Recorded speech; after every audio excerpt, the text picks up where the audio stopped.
Muy buenas tardes, mis estimados seguidores y oyentes.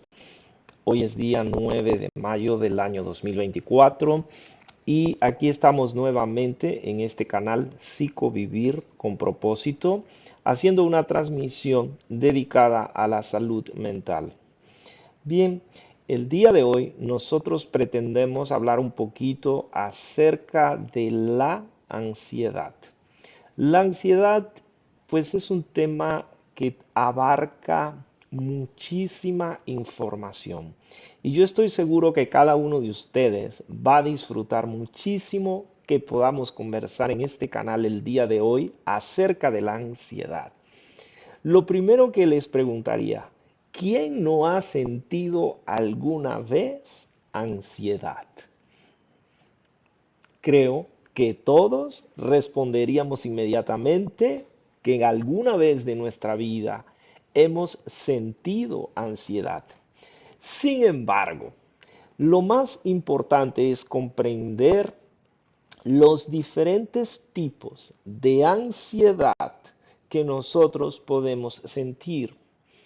Cuando la ansiedad es algo natural, cuando la ansiedad es algo normal, propio de la vida misma, de nuestra existencia, y cuando la ansiedad se convierte en un problema en nuestras vidas.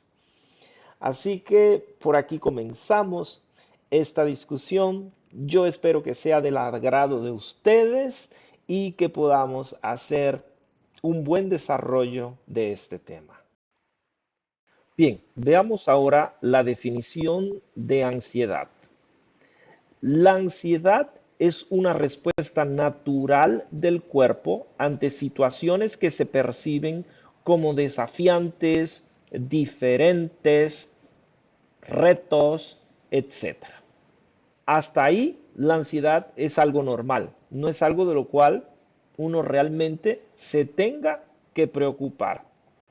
A diferencia del miedo, la ansiedad es algo que está poniéndolo a uno en alerta de algo, pero más a largo plazo que el miedo. Es decir, que el miedo es una respuesta o emoción inmediata ante algo que está sucediendo o que va a suceder en este mismo momento.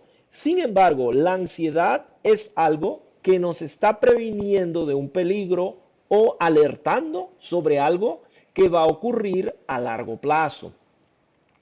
Bien, ¿cuál es la situación y lo importante que tenemos que entender de la ansiedad?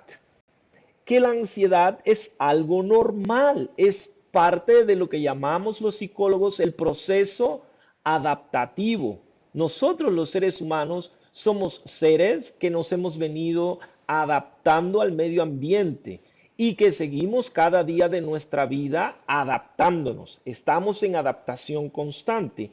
¿Qué sucede? Que cuando nosotros sentimos nerviosismo, inquietud, peligro, nosotros tenemos respuestas y respuestas que a veces son inmediatas y otras veces son respuestas más lentas, pero todas son las respuestas que se originan en nuestro cerebro y que corren a través de todo nuestro sistema nervioso. Pues bien, la ansiedad pensada como algo natural, como algo bueno, como algo normal, es simplemente una respuesta adaptativa. ¿Cuándo es que la ansiedad se convierte en un problema? La ansiedad se convierte en un problema cuando nosotros caemos en un estado crónico de ansiedad a largo plazo o ansiedad perenne. Si yo hiciera una comparación entre la ansiedad y el estrés tiene una gráfica en la cual el estrés empieza lentamente a crecer, sube la gráfica y luego ese estrés llega a bajar lentamente. ¿Cuándo? Cuando pasa el peligro o la carga laboral o el cerebro deja de estar ya enfocado en la tarea, en el trabajo, en el proceso de aprendizaje. Pero el estrés tiene un pico, sube y baja. A diferencia del estrés, ¿qué sucede con la ansiedad? La ansiedad tiene la capacidad de ser más acumulativa y de mantenerse por días, por semanas, por meses y hasta por años en una curva en la cual lo que está viendo cada vez es un incremento mayor de la carga de ansiedad. Cuando esto empieza a suceder, entonces nosotros podríamos decir que la ansiedad se está convirtiendo en algo patológico. Y bueno, la ansiedad cuando es patológica tiene una variedad de síntomas que es lo que muchas veces empieza a preocuparnos a nosotros y es cuando nosotros caemos en cuenta que estamos padeciendo de ansiedad. Bueno, es importante mencionar que la ansiedad puede ser beneficiosa.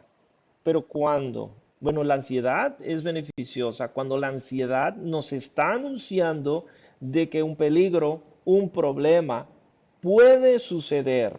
Cuando esa es la función principal de la ansiedad y entonces nosotros gestionamos esa ansiedad y empezamos a tratar de comprender qué es lo que está por suceder, por qué está por suceder y empezamos a trabajar en ello, vamos a tener grandes beneficios. El primer beneficio es que vamos a prevenir un problema, catástrofe, etcétera, etcétera. El segundo es que nosotros estaremos también tratando nuestra ansiedad y haciendo que nuestra ansiedad empiece a bajar. En esos casos, la ansiedad es muy productiva, es muy buena. Eso es lo que nosotros podríamos definir como una ansiedad adaptativa. Ahora hablemos un poco de la ansiedad como trastorno o aquella ansiedad que nosotros estamos expresando de una manera desadaptativa.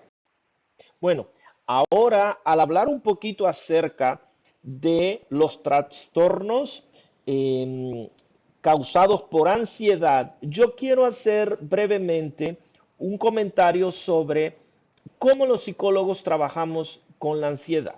Primeramente, los psicólogos clínicos, también los psiquiatras, que estamos muy alineados con los psicólogos clínicos, trabajamos con el manual de diagnóstico clínico. El manual de diagnóstico clínico también es muy conocido en Estados Unidos y América como el libro DSM. Este libro va por la versión 5, es decir, que ahorita hacemos referencia a esto como el DSM-5.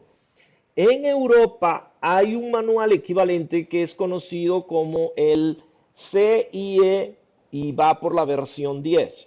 Nosotros trabajamos muchísimo con estos dos manuales. Estos manuales, digamos que no son verdades absolutas, estos manuales pueden ser realmente guías, son muy buenas, son guías de apoyo porque manejan definiciones, manejan la cantidad de eventos, síntomas que nosotros tenemos que usar como referencia para tener un buen manejo y cuidado de un diagnóstico clínico. Como ustedes saben, pues nosotros los psicólogos clínicos tratamos con aquellas cosas que causan un problema a la salud mental y pues esas cosas a veces no están definidas y pues a nuestro consultorio llega alguien que tiene manifestaciones, trae una queja, trae una narrativa, etcétera. Y bueno, nosotros a través de las conversaciones vamos haciendo el procedimiento de diagnóstico. El procedimiento de diagnóstico es muy importante porque si nosotros hacemos un buen diagnóstico, entonces después podríamos establecer una buena estrategia terapéutica. Y el objetivo de todas las estrategias terapéuticas, por supuesto, es que es llegar a, primeramente, a hacer desaparecer el trastorno cuando es posible y en algunos casos, si no es posible, porque hay trastornos que no tienen cura, entonces por lo menos ayudar a aliviar los síntomas, ayudamos a la aceptación de que de parte del paciente, de que padece de ese trastorno y pues ayudamos también a elaborar juntos herramientas. Manejamos los terapeutas cognitivos conductuales, tratamos mucho a través de la vía de encontrar cuáles son las cosas que refuerzan las crisis, que refuerzan qué conductas o qué creencias están detrás de muchos trastornos, etcétera, etcétera. Un tema muy complejo, muy amplio que a mí me fascina y que pues me gusta mucho compartir con ustedes, queridos oyentes. Ahora, ustedes no tienen que volverse unos expertos en este manual, no tienen que volverse unos expertos entendiendo los trastornos. Ustedes tienen que aprender a confiar en que nosotros, los psicólogos clínicos, estamos para ayudarles y que para apoyarnos, nosotros utilizamos estos manuales de diagnóstico que son conocidos como el DSM versión 5 en América y el CIE versión 10 en Europa, que ambos correlacionan arriba de un 90%. Bien, de acuerdo a estos manuales, ¿cuáles son aquellos trastornos que están relacionados con la ansiedad? ¿Sí? Podríamos llamarlos también tipos de ansiedad. Bien, el primordial, el más general de todo es el trastorno de ansiedad generalizada. Así está definido y cualquier persona puede ser diagnosticada con un trastorno de ansiedad generalizada.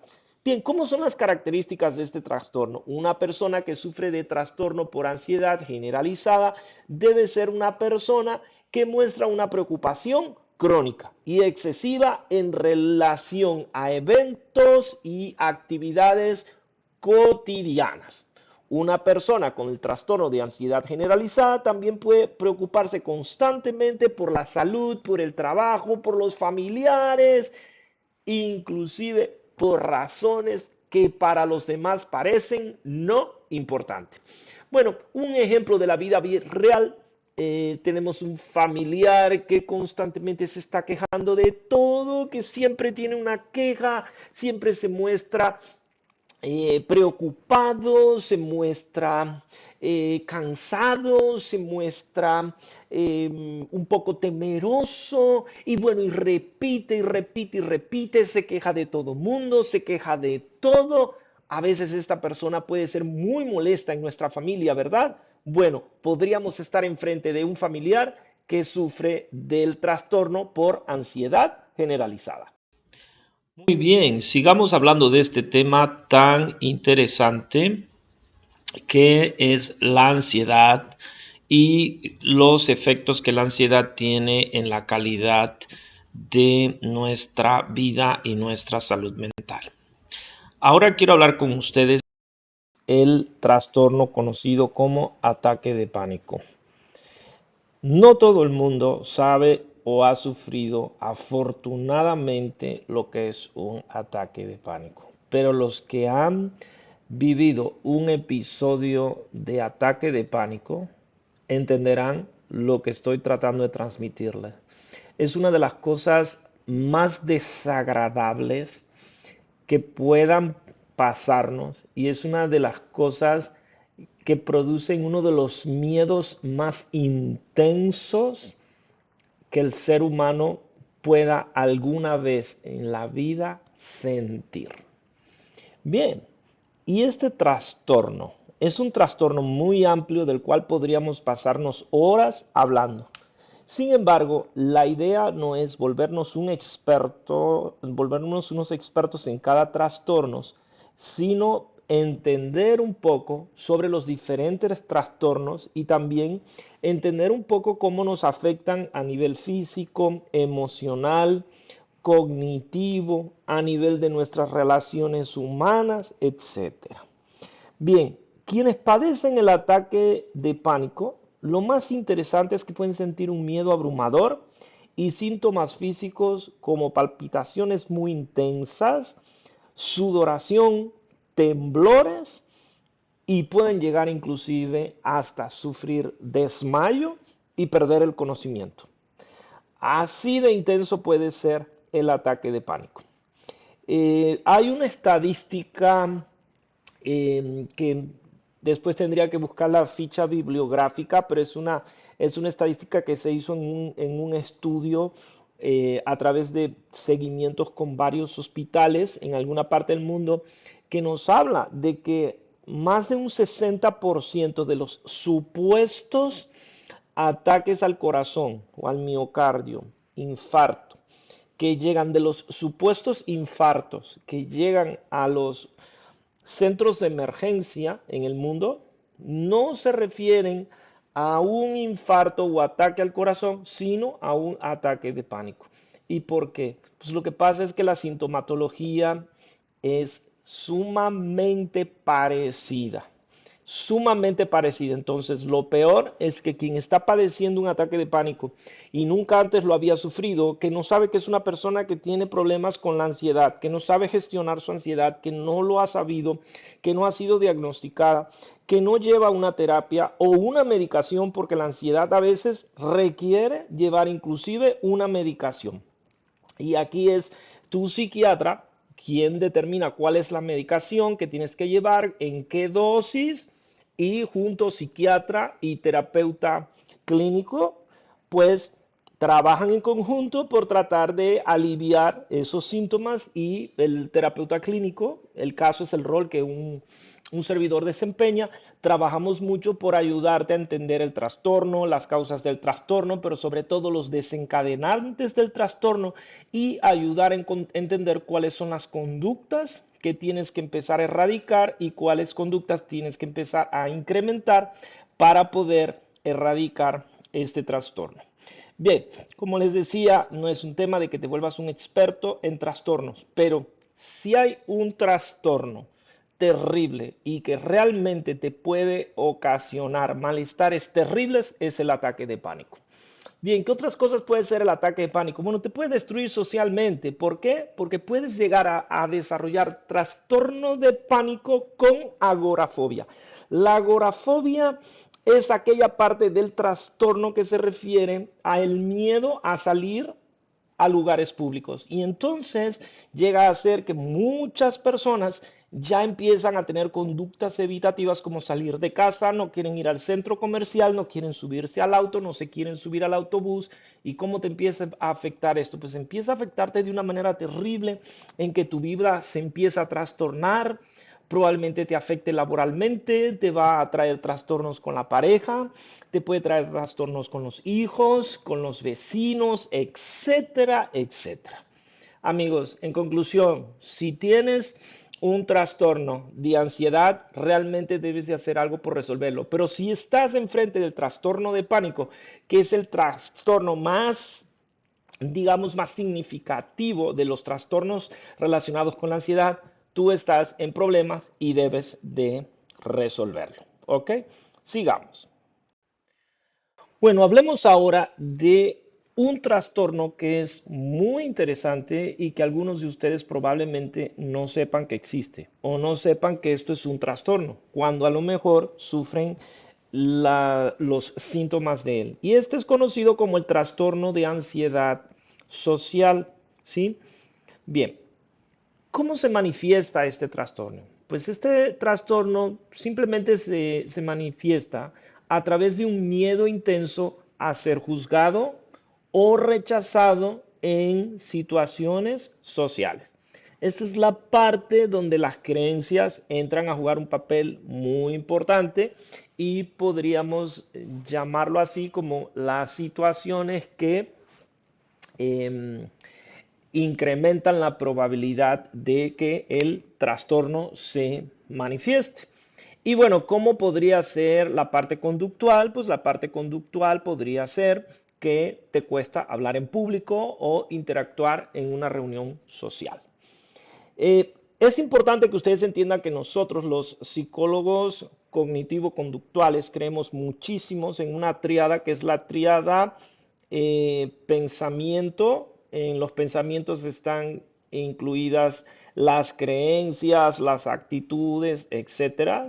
Después vienen las emociones, que se generan a raíz de los pensamientos, y después vienen las conductas. Entonces, nosotros los psicólogos cognitivos conductuales trabajamos mucho con pensamiento, emoción, conducta. ¿Ok?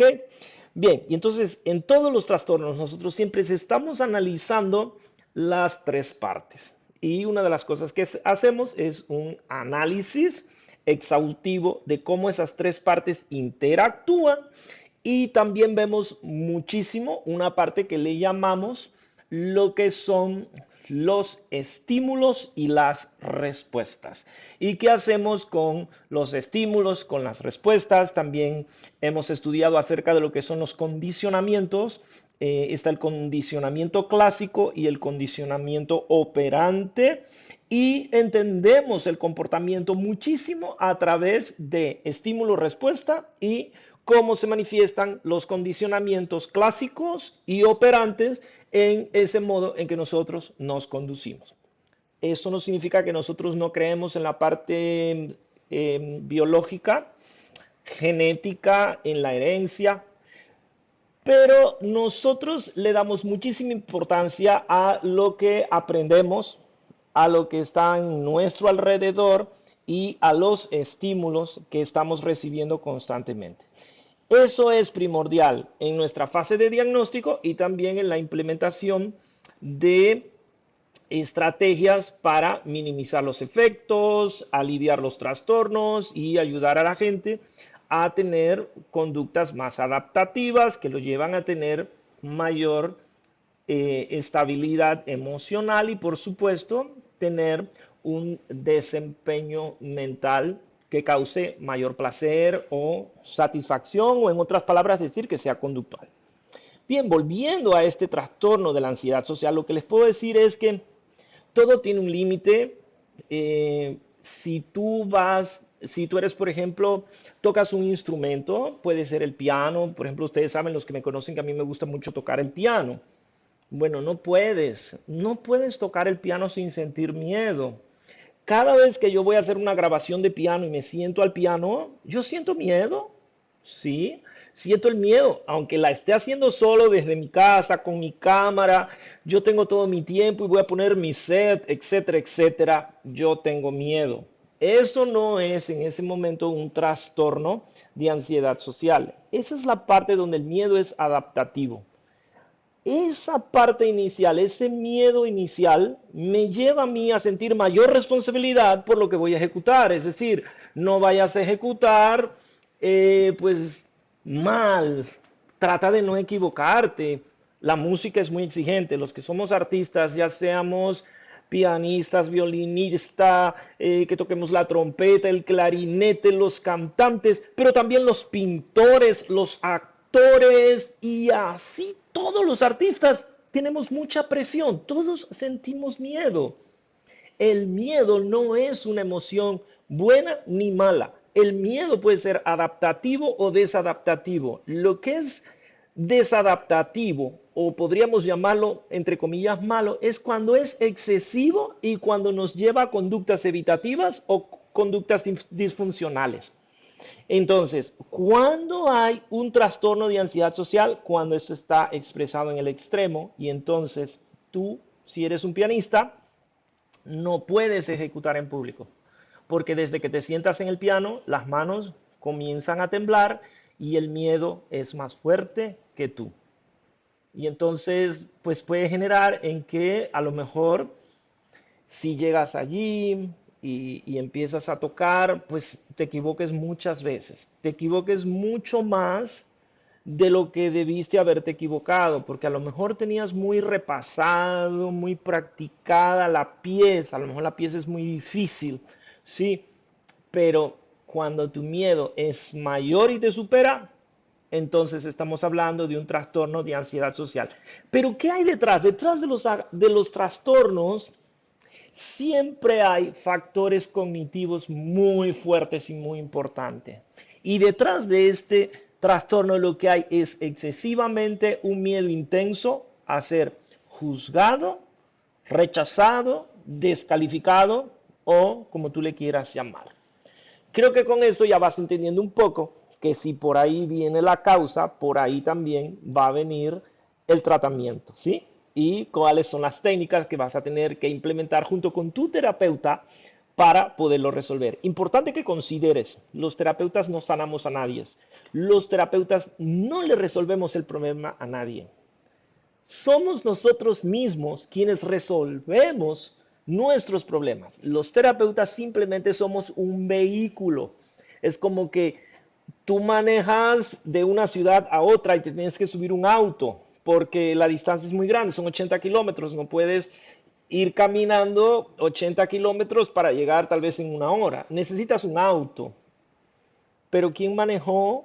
¿Quién planeó la ruta? Fuiste tú mismo. Eso es lo que haces con tu terapeuta.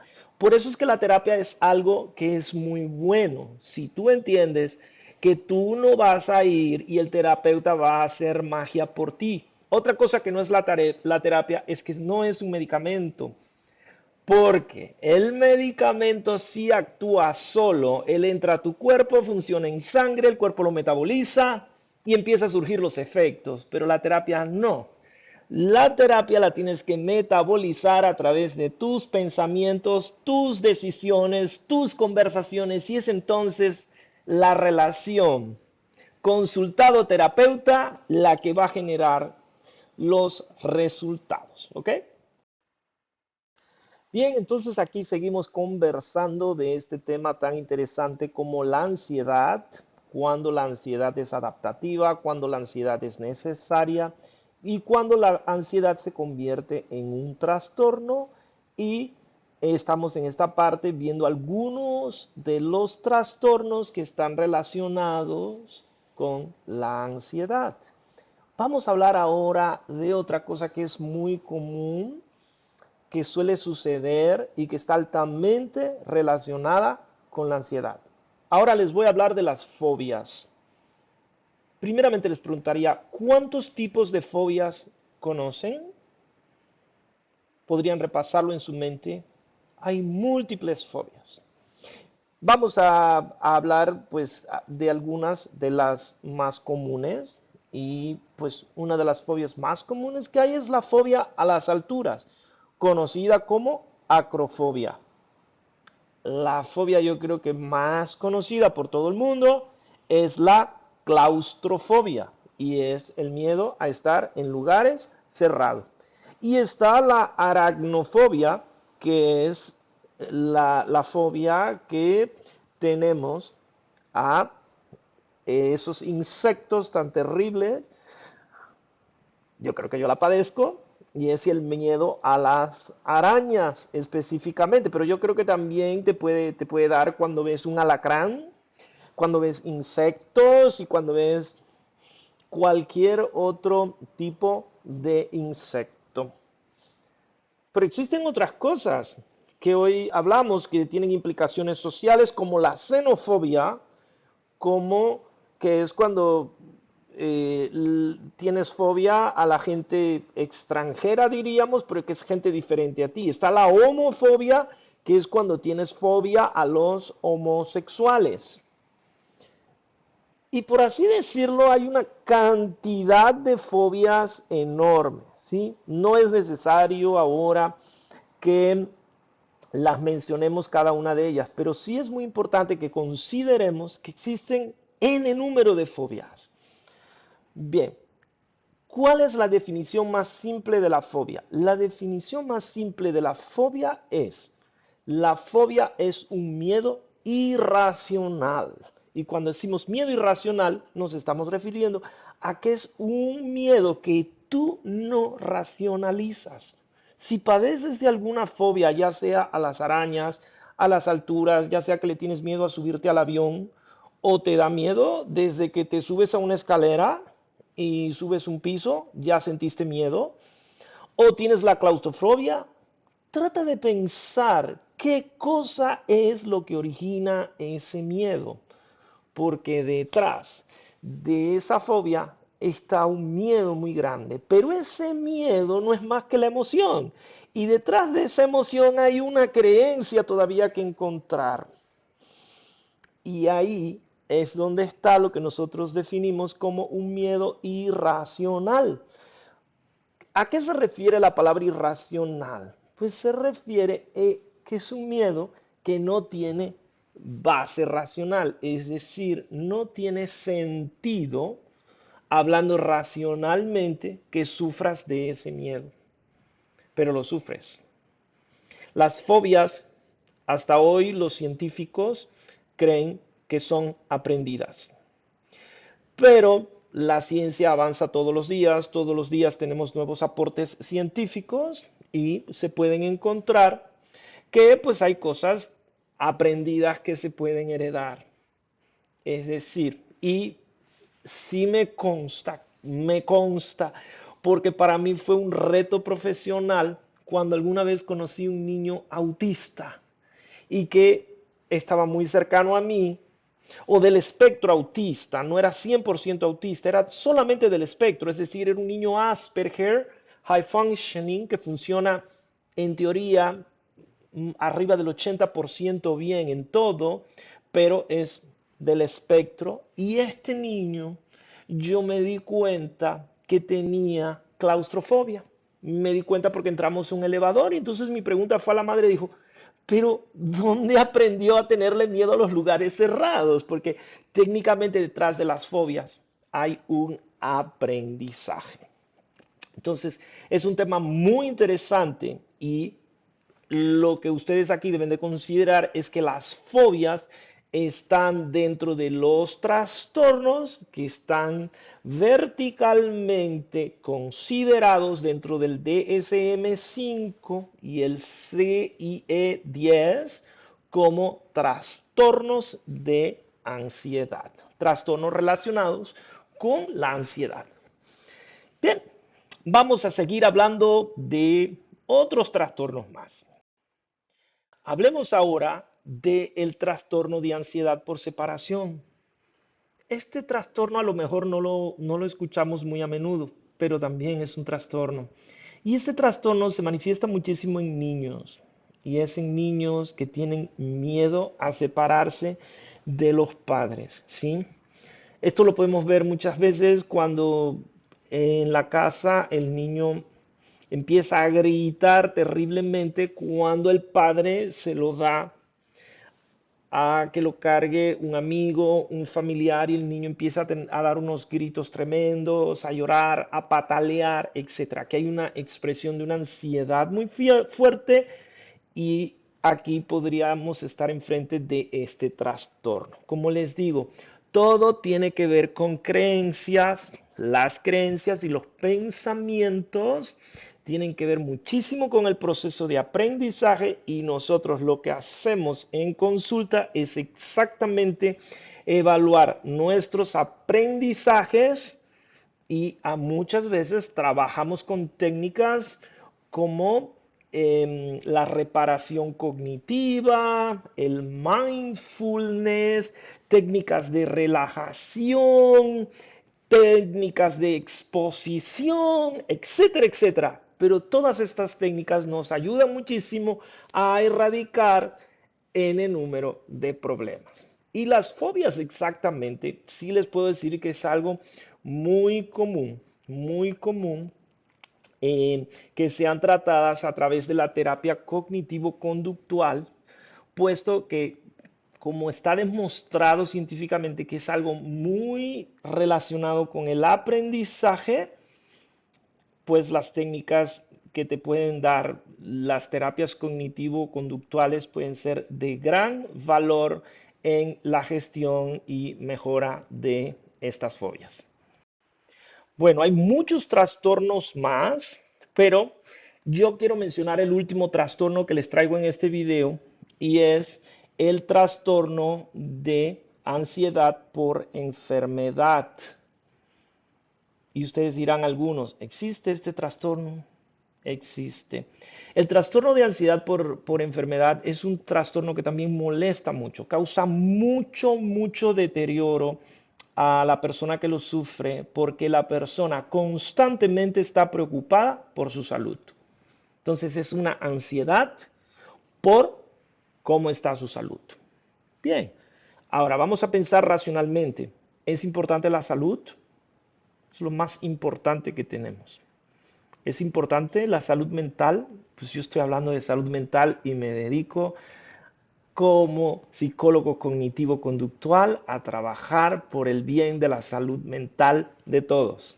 ¿Es importante? Claro que es importante, pero estar extremadamente preocupado por la salud también es un problema y es un trastorno relacionado con la ansiedad. Entonces, ¿cómo se manifiesta? Los pacientes que sufren o las personas que sufren del trastorno de ansiedad por estar preocupados por su salud, pues constantemente están yendo al doctor.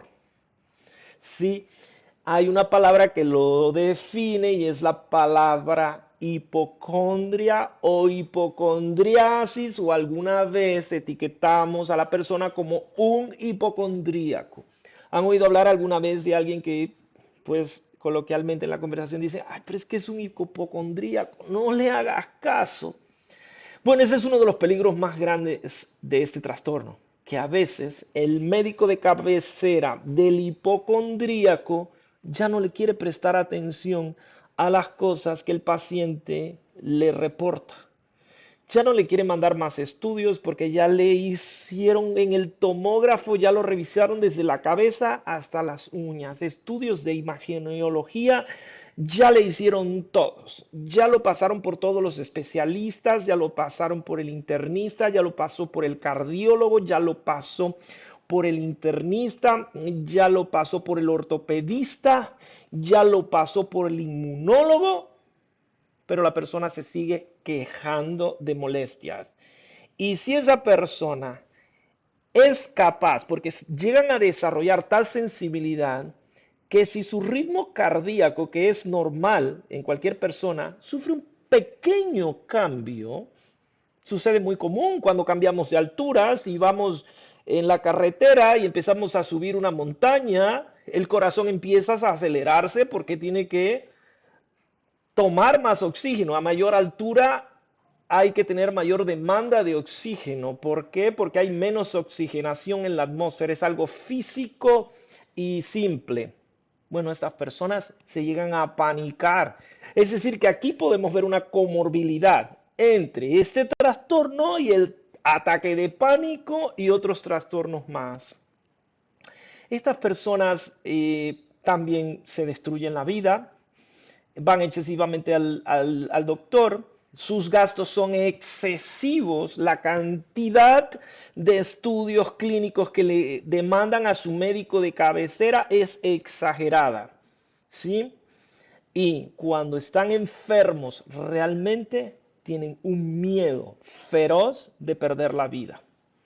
Ahí es donde hay una patología, ahí es donde está el trastorno. Pero como les dije anteriormente, detrás de cada trastorno hay un miedo irracional, hay emociones, hay creencias y cada uno de estos trastornos se resuelven de una manera diferente. Y por supuesto, siempre demanda que tengas una consulta con con un psicólogo acreditado, que tú conozcas que es una persona profesional que cursó los estudios, está preparado, o con un psiquiatra. Los psiquiatras son más que todo para los problemas clínicos. Los psicólogos nos dedicamos a trabajar tanto problemas clínicos y trastornos y cosas que no son trastornos. También trabajamos la parte de la salud que no se ha perdido. Bien, vamos a seguir hablando de esto que es muy interesante y que yo creo que es algo que debemos de tomar en cuenta y que espero que a ustedes les interese. Bueno, en esta parte quiero hablar con ustedes los síntomas más comunes causados por la ansiedad. Bien, los síntomas son muchísimos, pero los más significativos: respiración acelerada o hiperventilación.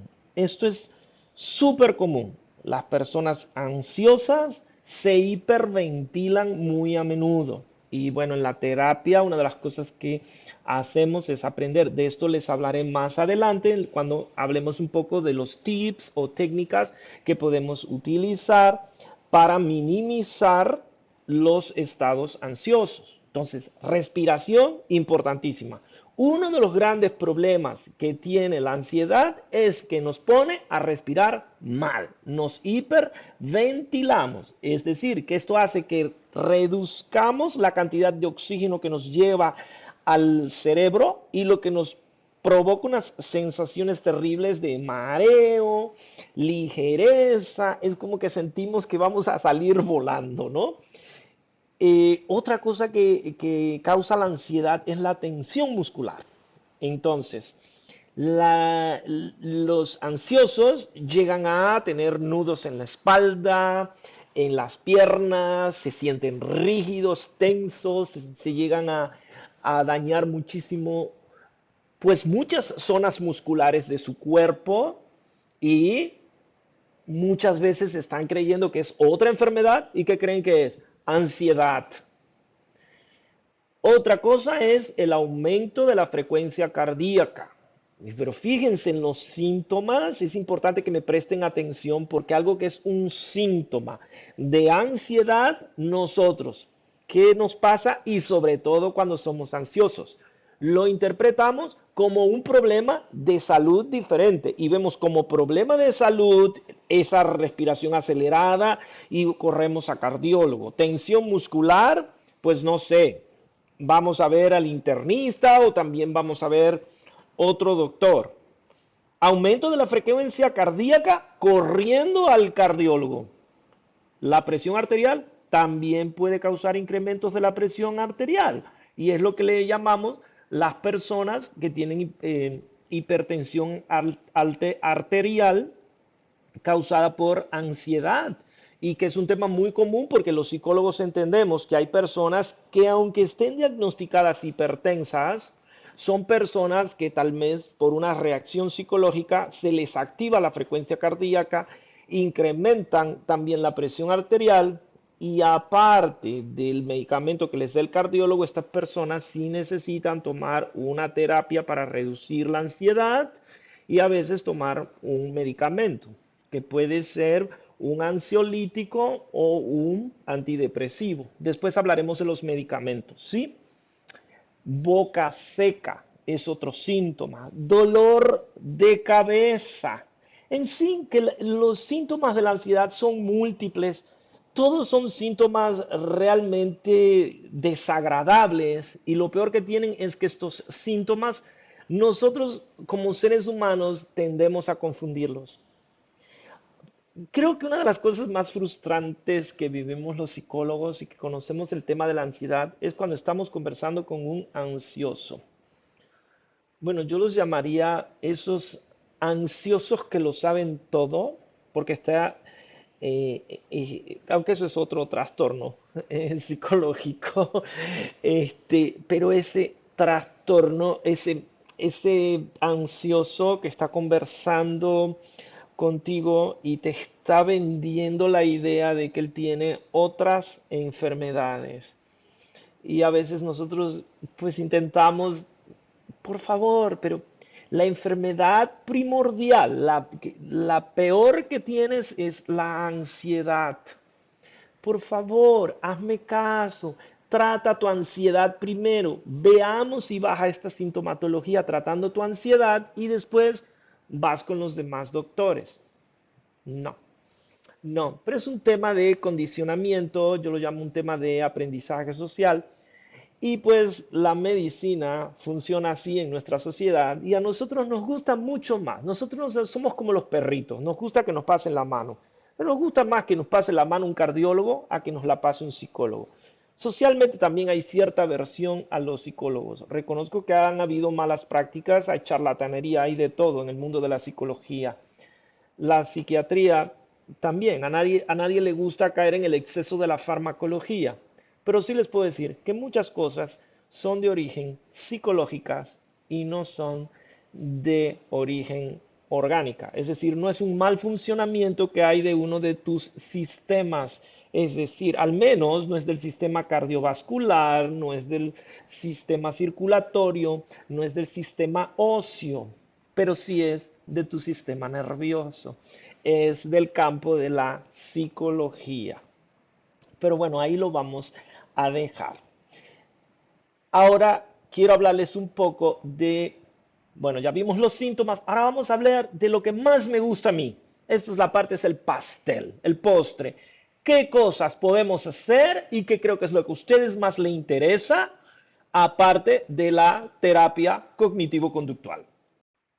Vamos a hablar un poquito ahorita de la parte de los medicamentos como tal, antes de continuar con las otras cosas que se pueden hacer que tienen el mismo aval científico, pero que no son medicamentos. O sea, en esta parte vamos a tocar el tema de la medicación. Primero, quiero expresarles que yo no soy psiquiatra. Es decir, que técnicamente, teóricamente, los expertos en esta parte que trataré con mucha humildad y con lo cual le pido disculpas si cometo un pequeño error. Sin embargo, lo he visto en mi carrera como psicólogo. Nosotros los psicólogos estudiamos y conocemos un poco de la medicación. ¿Para qué?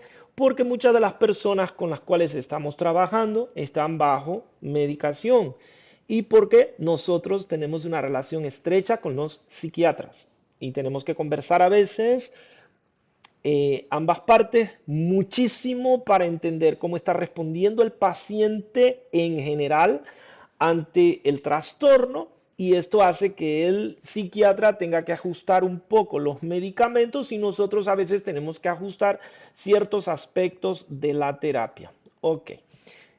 De cultura general, los medicamentos más utilizados son los antidepresivos, es el grupo de los antidepresivos que comprenden el grupo de medicamentos también conocidos como inhibidores selectivos de la recaptación de la serotonina o inhibidores de la recaptación de la serotonina y de la norepinefrina. Bien, ¿quiénes son la serotonina y la norepinefrina? Para los que no tienen conocimientos de biología o conocimientos médicos, son dos neurotransmisores.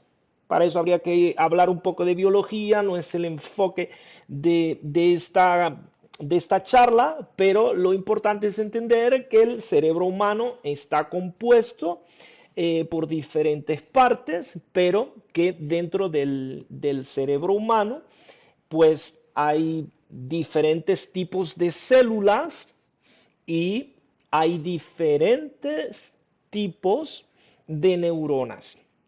¿Sí? Entonces, es muy importante entender que dentro de los órganos del cerebro, los neurotransmisores, que son un tipo de célula, ¿sí? Los neurotransmisores juegan un papel importante porque ellos transportan, más bien, estas son los neurotransmisores, como bien lo dice la palabra neuro, de neurona, son un tipo de neurona encargado de transmitir o hacer que se haga un fluido o viaje de ciertos compuestos químicos que son importantísimos. Y estos compuestos químicos tienen que ver con la felicidad, con la relajación, tienen que ver con la tristeza y con muchísimas cosas más. Pero esta es parte clínica. Esta es la parte en la cual un psiquiatra tiene que ser, si no un experto, tiene que conocer bastante. Bien. Entre los grupos de neurotransmisores que hay, la serotonina y la norepinefrina son unos muy importantes y a veces en algo que también es complejo explicarles, pero que tratando de ser simple les puedo decir que existe algo que se llama la sinapsis, que es el paso del neurotransmisor de una neurona a otra. Y algunas veces en la sinapsis existe un problema y no se recaptan bien la serotonina y la norepinefrina. Y entonces estos medicamentos lo que hacen es ayudar con esa recaptación de estos neurotransmisores. ¿Qué sucede? Que estos procesos bioquímicos también son responsables de conductas humanas y sobre todo de los trastornos que están relacionados con la ansiedad. Entonces, cuando una persona está padeciendo de ansiedad y no ha podido controlarla y su psiquiatra y su psicólogo evalúan y es un problema crónico o es un problema muy agudo, es decir, la persona está teniendo problemas para dormir, teniendo problemas de mareos excesivos, dolores de cabeza excesivos, problemas de concentración, no puede salir bien en los exámenes, está teniendo problemas en el trabajo, etcétera. De acuerdo a la evaluación que hagan el psicólogo y o el psiquiatra, la persona podría necesitar por un periodo determinado consumir estos antidepresivos, ¿ok? No sé si fui muy extenso, si fui simple, pero que es importante entender que el uso excesivo de los antidepresivos puede tener otras consecuencias de salud que son altamente adictivos, son muy controlados la venta de estos medicamentos en las farmacias y que hay que tener mucho cuidado con la toma. Nadie debe automedicarse y debe ser un psiquiatra o un médico internista o ciertos tipos de médicos los que te pueden recetar el uso de ellos. Hay otro tipo de medicamento como la buspirona que se puede usar contra la ansiedad, ¿sí? Y hay otro grupo de medicamentos que también son conocidos como las benzodiazepinas. Las benzodiazepinas, al igual que los antidepresivos, en casos limitados el médico podría recetarte una benzodiazepina para aliviar los síntomas de la ansiedad, ¿sí? Por lo general, estos medicamentos se usan para aliviarla en un determinado o corto plazo, generalmente 3 a 6 meses, ¿sí? Estos medicamentos no son una buena opción de que los tomes de por vida y mucho menos de que los vayas a mezclar con alcohol o con otras drogas como la marihuana, cristales y otras drogas más que hay en el mercado. Bueno, creo que he sido claro. Espero, este tema es muy complejo, este tema ya demanda otros conocimientos a nivel clínico, orgánico, biológico, etcétera, etcétera. Esto es básicamente un campo de la medicina tratada por el psiquiatra. Que es importante entender que en algunos casos, cuando la ansiedad llegó a niveles muy destructivos, que estamos en una situación muy mal, podemos llegar a necesitar la medicación. Nosotros los psicólogos, ¿nos enfocamos en esta medicación? No.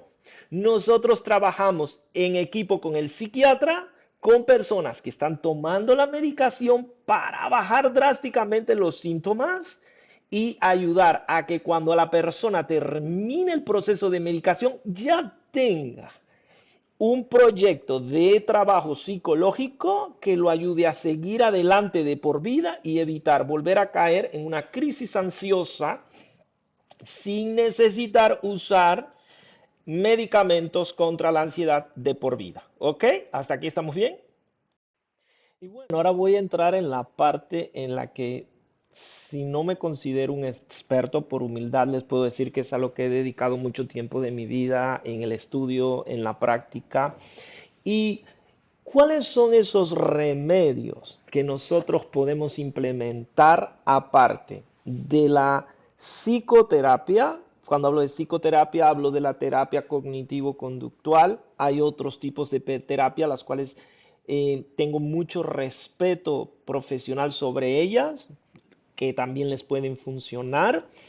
Y yo hablo de la cognitivo-conductual porque es la que yo practico y es en la que he dedicado más tiempo al estudio, pero hay otros tipos de psicoterapia. Entonces, mejor menciono la psicoterapia y pues digamos que cuando necesitas el apoyo de un profesional, vas a combinar la psicoterapia con los medicamentos por un espacio de 3 a 6 meses y después puedes continuar. Las psicoterapias sí son mucho más largas. Ahora hay unas psicoterapias que son terapias breves y son terapias que te ayudan muchísimo a entrenarte. Hay personas que lo toman con mucha seriedad, se comprometen muchísimo con lo que él y su terapeuta acuerdan y van implementando como nuevos hábitos. Son personas que van rápidamente haciendo unas transformaciones cognitivas, etcétera, avanzan muy rápido.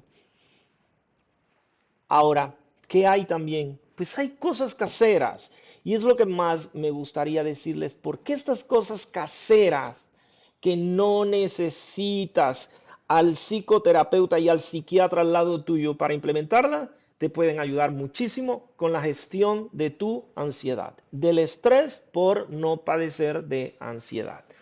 Y bien, la primera es permanecer activo físicamente. Gimnasio, yoga. El yoga es maravilloso. Si pueden practicar yoga, si no, ir a correr un poco. Si no te gusta o ya no puedes correr por tu edad, peso, ve a caminar, pero trata de moverte. Y esto correlaciona 100% con lo que dicen los cardiólogos. Yo he escuchado conferencias de los cardiólogos y me encanta porque al final de contarnos todas las cosas terribles que causan las enfermedades cardiovasculares, incluyendo la muerte, pues al final te dejan un solo mensaje. Hay que moverse. Después de los 40 años nos cuesta mucho movernos. No me gusta moverme, no te gusta moverte, no nos gusta movernos. A nosotros no nos gusta movernos. Son una minoría las personas mayores que les gusta moverse. Ahora, ¿qué creen? Que las personas mayores que practican e implementan el hábito de moverse, caminar, hacer yoga, hacer gimnasio, la caminadora o ir a un parque, caminar una hora, etcétera, implementar una aplicación de que no sé, midas que hagas mínimo unos 10,000 pasos al día, etcétera. Esto es un tremendo remedio y te baja muchísimo los síntomas de la ansiedad. ¿Qué otra cosa hay? Que dormir sea una prioridad. Debes de dormir entre 7 u 8 horas diarias. El estilo de vida, este sistema que vivimos que es totalmente disfuncional de vida, de estar apurado, el tener que vivir en grandes ciudades, levantarnos en la madrugada, tener que, porque el trabajo nos queda lejos, tener trabajos en los cuales tenemos que estar viajando constantemente, ya sea por carretera, vuelos, etcétera, representan una amenaza terrible. ¿Y qué nos sucede? Nos sucede que al final, así como en un balance económico, cuando nos falta tiempo, ¿qué quitamos? Las horas de dormir. Porque estamos queriendo estudiar, estamos enfrascados en la familia, queremos quedar bien con el jefe, queremos estar bien socialmente, aparte también nos inventamos una vida social complicada, hay muchos que somos dados a querer ser socialmente importantes, etcétera. Y bueno, lo pagamos con horas de sueño. Enemigo, lo vas a pagar tú después con una crisis ansiosa. Entonces, yo te dejaría el eslogan que dormir sea la prioridad. Las personas que hacen ejercicio cuando están despiertas y duermen por lo menos 8 horas, ya tienen trabajado el 50% de un gran problema que tenemos hoy de salud, que es la ansiedad. Una que me encanta y que a mí me ha ayudado mucho es usar técnicas de relajación. Bien, entre las técnicas de relajación tenemos la visualización, la meditación y el yoga, entre otros. Yo también incluiría el masaje. Si no tienes un masajista, trata de ir una vez al mes como mínimo con un terapeuta de masaje.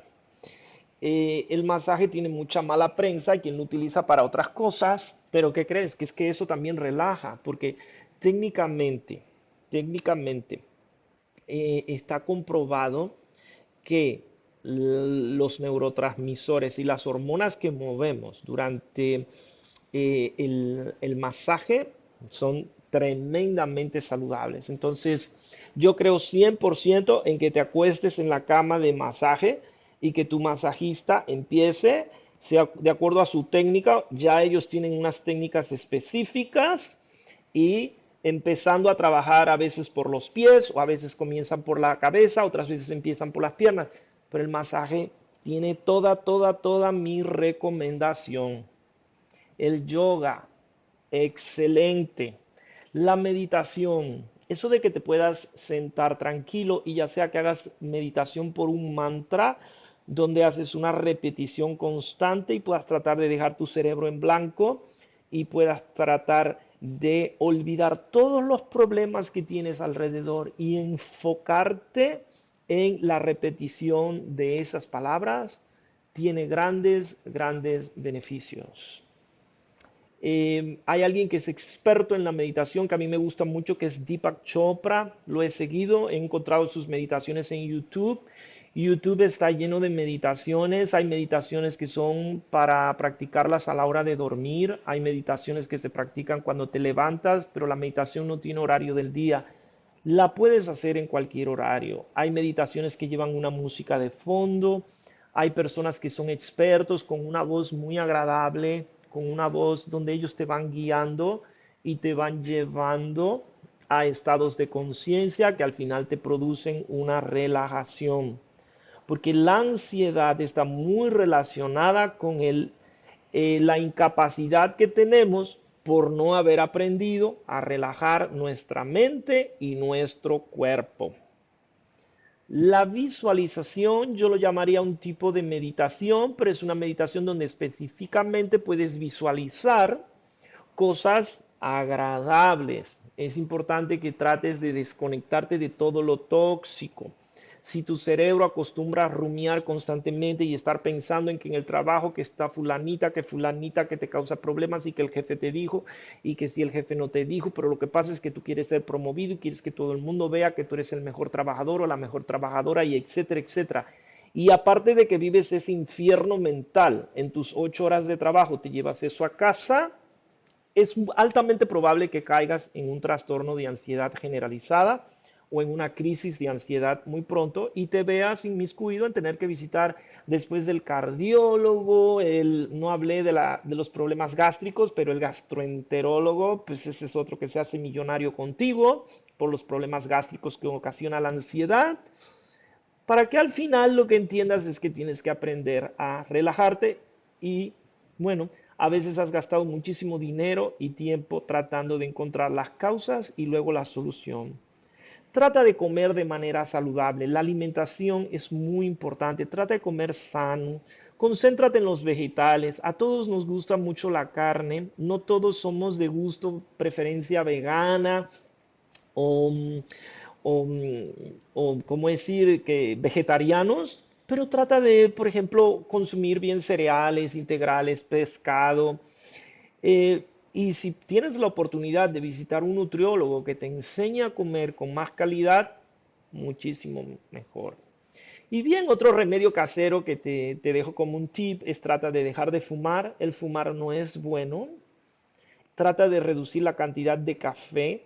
El café tiene también propiedades muy, muy buenas. El problema es el uso excesivo del café, así como el alcohol. No soy un tipo que tiende a satanizar el alcohol porque una buena copa de vino con los alimentos, una vez al día, 1 a 2 copas, es saludable. Lo que es malo es el exceso. Ahora, si tú tienes problemas con adicciones al alcohol, ya eso es otro tema. Ya eso no es un tema de aquí de la ansiedad. Pero si tú eres una persona que no tiene problemas con el alcohol, no tienes problema tampoco con consumir café excesivamente, te puedo decir que todo eso, teniendo control de ello, te puede ayudar muchísimo. Y voy a mencionar un último tip, los pensamientos positivos. ¿Y de dónde vienen los pensamientos positivos y negativos? ¿Dónde están los pensamientos? A veces creemos que están en el cerebro, ¿no? Pero el cerebro es un órgano. Es un órgano que lo que hace es procesar. Es como la autopista, el cerebro. Pero realmente los pensamientos funcionan a un nivel que no es orgánico. Somos nosotros quienes técnicamente tenemos control de nuestros pensamientos y a veces nos volvemos adictos a pensar negativos, a pensar en cosas malas, estar todo el tiempo. Eso es lo que hoy en día se conoce como la toxicidad. Bien, trata de pensar en cosas positivas, trata de ser lo más optimista que puedas, Trata de siempre verle el lado bueno a las cosas.